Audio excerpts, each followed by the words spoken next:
एक ऐसे समंदर का किनारा जहां पर इंसानों से ज्यादा सांपों का बसेरा है, जहां एक कदम रखते ही सांप का जहर इंसान के अंदर पहुंच जाता है। सांपों के कहर को खत्म करने के लिए समंदर के किनारे पर 30 नेवले छोड़े गए, लेकिन उनको यह नहीं पता था कि एक और बड़ी मुसीबत उनका इंतजार कर रही है। आइए जानते हैं। सांपों से भरे इस समंदर के किनारे पर नेवलों को छोड़ने के बाद आने वाली खतरनाक मुसीबत कौन सी है, जिसने जापान के लोगों को कुदरत से खिलवाड़ करने पर कितने खतरनाक नुकसान की तरफ धकेल दिया था। समंदर के किनारे पर सांपों से भरे संसार और नेवलों को सांपों के ऊपर छोड़े जाने पर कितना बड़ा नुकसान हुआ, जिसे सुनकर आपका दिमाग सुन्न रह जाएगा। क्या आप कभी ऐसी जगह की कल्पना कर सकते हैं जहां सिर्फ सांपों का राज चलता हो? ऐसी जगह जहां हर कदम पर जिंदगी और मौत के बीच का फासला बस एक फुफकार का हो। जापान का अमामी ओशिमा द्वीप एक समय ऐसा ही इलाका था जहां इंसान तो दूर जानवर तक सांस लेने से डरते थे, क्योंकि वहां का असली राजा था हाबू सांप। यह सांप इतना जहरीला और आक्रामक था कि हर साल सैकड़ों लोग इसकी चपेट में आकर अपनी जान गंवा बैठते थे। न बच्चे सुरक्षित थे, न किसान। यह कोई कहानी नहीं, बल्कि 1970 के दशक की सच्चाई है। जापान की सरकार भी असहाय हो चुकी थी। उस समय में इतनी बड़ी तादाद में सांपों को मारने के लिए दवा बनाना भी बहुत मुश्किल था, और बन भी जाए तो रखने की सुविधा नहीं थी। दूर दराज द्वीपों में बिजली का ठीक से पहुंचना आज भी चुनौती है, और उस समय तो स्थिति और भी बदतर थी। ऐसे में जापान सरकार ने एक साहसिक लेकिन जोखिम भरा फैसला लिया। उन्होंने प्रकृति को ही प्रकृति का इलाज बनाने की ठानी। नेवला बनाम सांप एक आदिकालीन दुश्मनी। नेवला यह छोटा लेकिन फुर्तीला जानवर है जो कि भारत, नेपाल, बांग्लादेश जैसे देशों में पाया जाता है और सांपों का कट्टर दुश्मन माना जाता है। इनके शरीर में ऐसी प्राकृतिक क्षमता होती है कि ज्यादातर जहर इन पर असर नहीं करता। नेवला सांपों को सिर्फ भूख से नहीं, बल्कि कभी कभी तो मनोरंजन के लिए भी मार देता है। जापानी वैज्ञानिकों को यही उपाय कारगर लगा, और फिर क्या था। भारत से मंगवाए गए 30 नेवले छोड़ दिए गए अमामी ओशिमा द्वीप पर, इस उम्मीद के साथ कि अब द्वीप में फिर से शांति लौट आएगी। शुरुआत में यह कदम कामयाब भी लगा।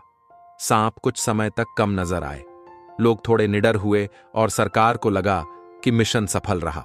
लेकिन प्रकृति के साथ छेड़छाड़ का अंजाम जल्दी सामने आने वाला था। कुछ ही वर्षों में नेवलों की संख्या 30 से बढ़कर 3000 हो गई, और तब एक भयानक सच्चाई सामने आई। नेवले और हाबू सांप की दिनचर्या ही अलग थी। हाबू सांप रात में सक्रिय होता है और नेवला दिन में, मतलब दोनों का आमना सामना बहुत कम होता था। नेवले जब भूख से बेहाल हुए तो उन्होंने द्वीप के दुर्लभ खरगोशों को खाना शुरू कर दिया। स्थानीय पक्षियों के अंडे खा गए, यहां तक कि किसानों की फसलें तक नष्ट करने लगे। एक समस्या को खत्म करने के लिए लाए गए प्राणी ने दूसरी ओर भी बड़ी समस्या खड़ी कर दी। जैव विविधता का विनाश। जिस द्वीप पर एक समय हरे भरे जंगल, सुंदर पक्षी और दुर्लभ जीव थे, वहां धीरे धीरे सन्नाटा छा गया। नेवलों ने 15 से ज्यादा स्थानीय प्रजातियों को विलुप्ति की कगार पर पहुंचा दिया, और तब जाकर वैज्ञानिकों को एहसास हुआ कि उन्होंने कितना बड़ा गलती कर दी है। अब सवाल था, इस नई आफत से कैसे निपटा जाए। इंसान बनाम नेवला, एक नई जंग। 2000 के दशक की शुरुआत में जापान सरकार ने नेवला उन्मूलन अभियान शुरू किया। खास कैमरों से नेवलों की गतिविधि पर नजर रखी गई। प्रशिक्षित कुत्तों की मदद ली गई, फंदे लगाए गए जिनमें खाने में जहर मिलाया गया। रातों को विशेष टीमें जंगल जंगल नेवले पकड़ने निकली। यह काम आसान नहीं था।